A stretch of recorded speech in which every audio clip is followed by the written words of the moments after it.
We are told that changing our lives requires a total transformation.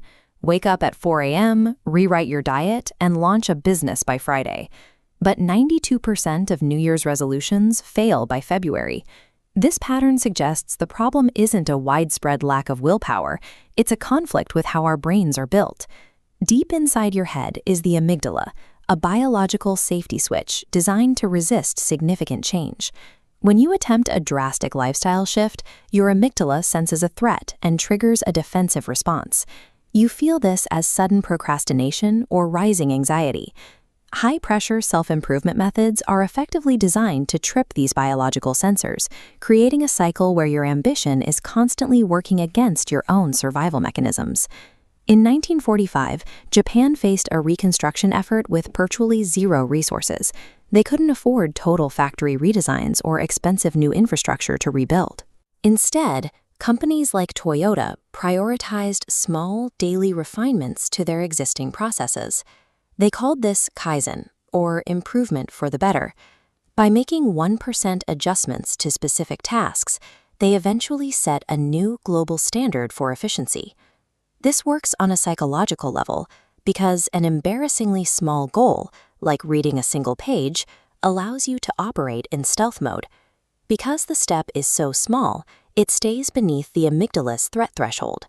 You are able to install new habits without triggering the brain's internal alarm. On this graph, a 1% improvement is practically invisible at first, a flat trajectory called the valley of disappointment.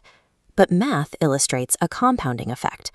Improve 1% daily for a year, and you aren't just 365% better, you're 38 times more effective. Significant outcomes are the delayed result of tiny, unglamorous actions.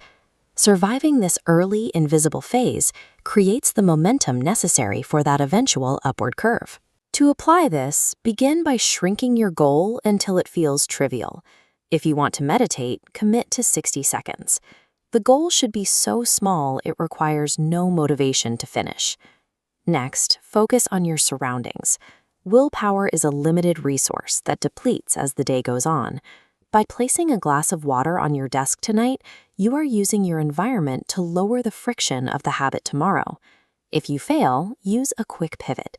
Do one single repetition of the habit immediately to prove you don't miss twice. Finally, practice Sensei, a 30-second nightly reflection. Ask what small thing worked today and what tiny adjustment you can make for tomorrow morning.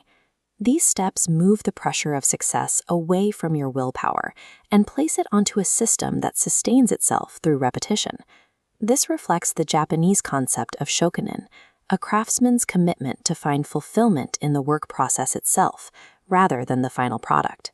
We often struggle with the pressure of a distant finish line. A shokunin shifts that focus toward the precision of the current moment, finding quiet progress in continuous, microscopic refinements. Set aside the weight of your 10-year plan for a moment. Identify just one 1% improvement you can actually complete tomorrow morning.